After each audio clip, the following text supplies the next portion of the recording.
Hello guys, today we're going to be changing a master clutch cylinder on a 2004 Nissan Maxima.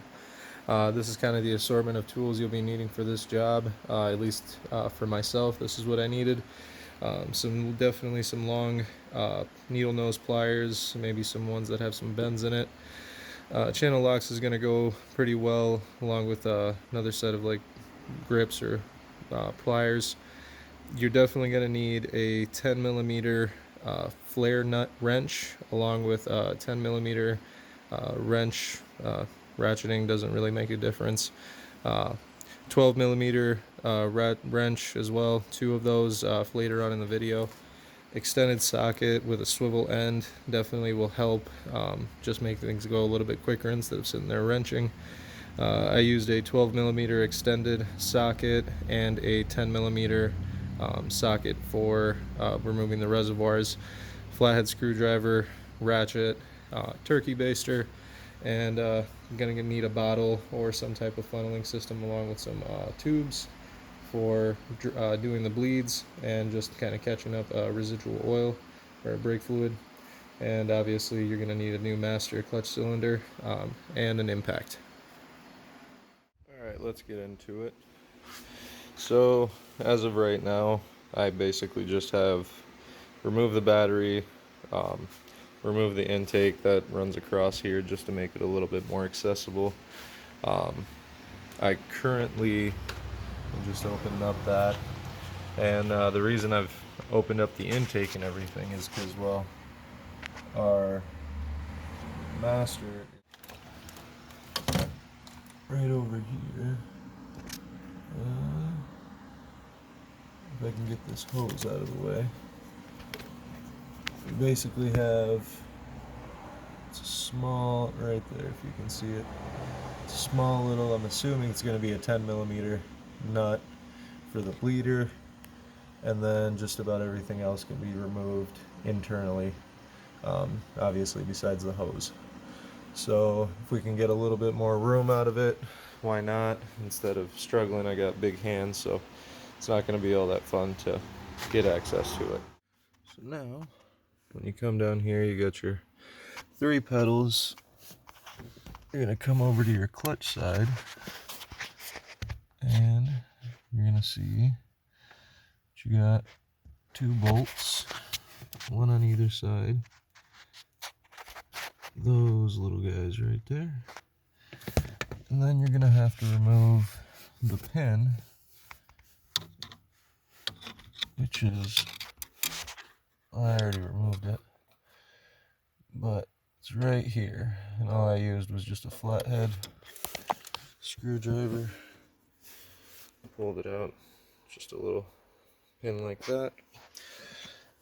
And once you access that, you should be able to remove those 2 pins, remove this little slide, or remove these 2 nuts, remove that little slide, and it should just come right out. And then hopefully we'll try an attempt with just pulling it out as is.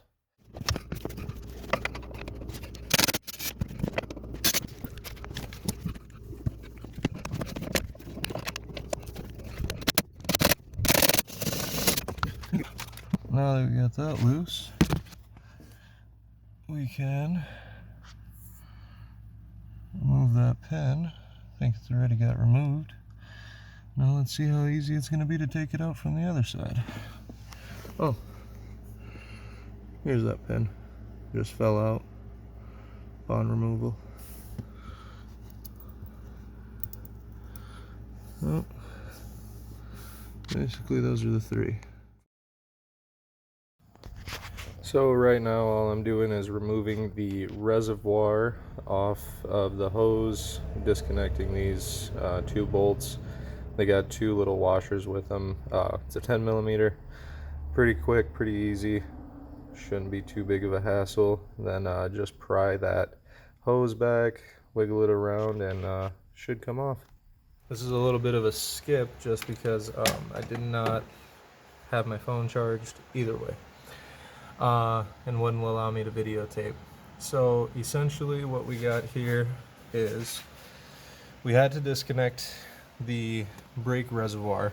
Luckily for us though, with our system, we can just unbolt these two holds, and you don't even have to disconnect your bleeder valves or your flare nuts or whatever, and you don't have to drain your existing reservoir. You can just unbolt, and this kind of gives you a little bit of playroom. I wouldn't go too crazy with it. As you can see, it's pretty much not that far away from its original place. But what we needed to get to was, if you can see that right there between the hose. So that was the flare nut that we were trying to get unraveled back there. And we finally got it. I will say that if this is the route you're taking without removing the entire brake booster, have yourself obviously your 10mm flare nut wrench just to break it, and then from there I had a ratcheting wrench, and basically just, I'm talking about such a small little turn and then flip it, turn, flip it, and it did take me about solid comfortable 15-20 minutes. And again, I couldn't videotape it, and even if I did, my hands would have been in the way of the shots completely. But yeah, it's a very tight fit. Expect fluid to be leaking out of here, so I just use like a rag to plug it. Alright, so let's attempt to get her out of there.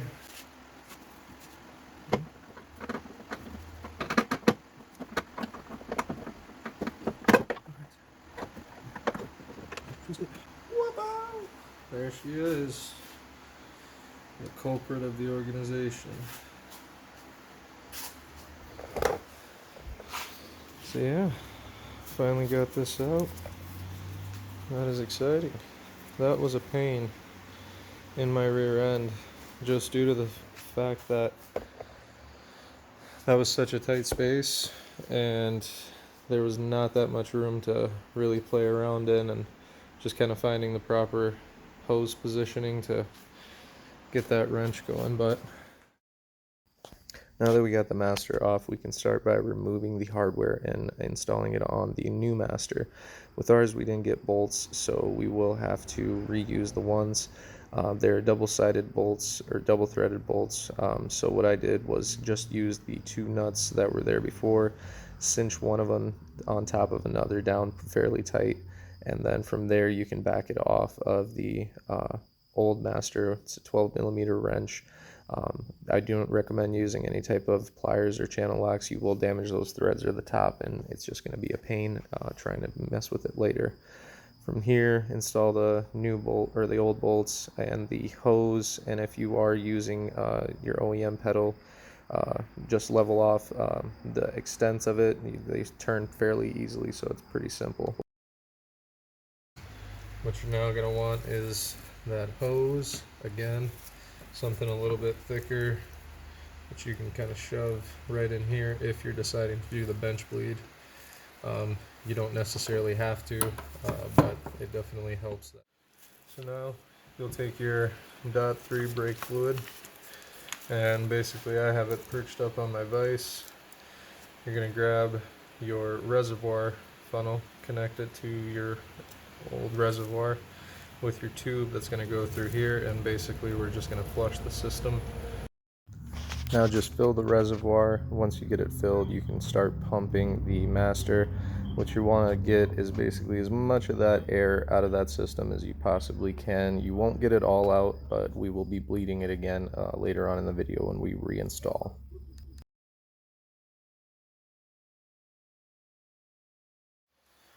Alright, so now we're going to be putting this master cylinder back in. What I've already done is I've put a light inside, so that light is going to glare through the holes and kind of give you a better little view of where to slide, because this will not go in directly. That's why I have these, so you can slowly just push that off to the side to kind of wedge it in there.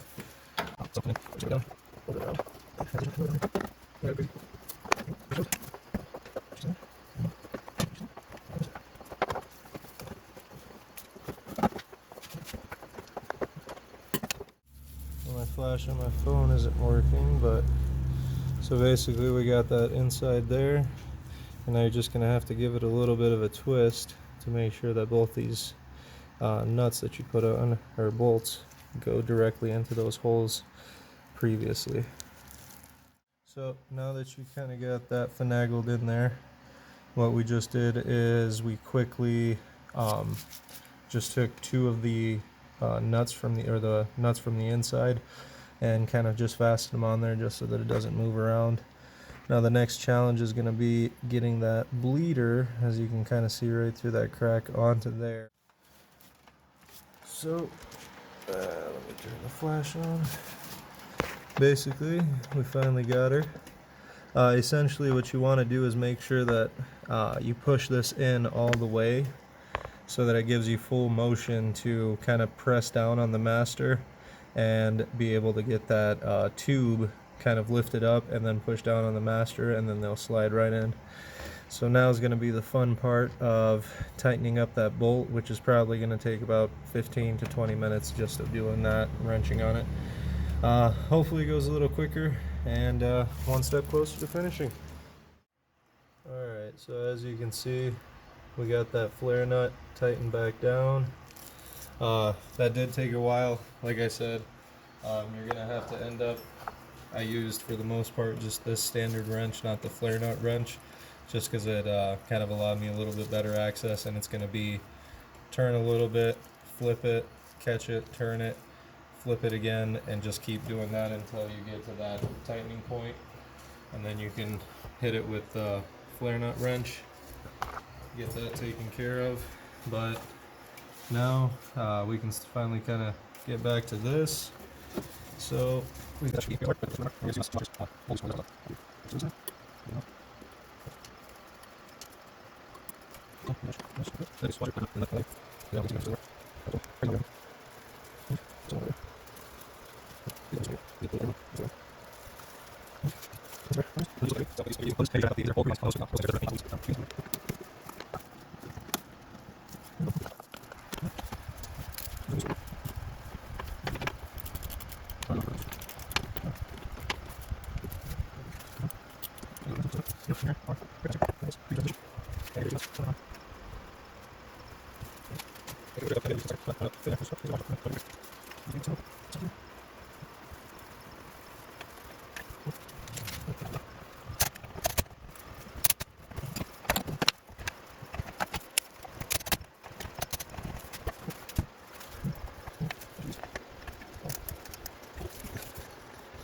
Now inside the car, we can start by putting that clevis pin back in.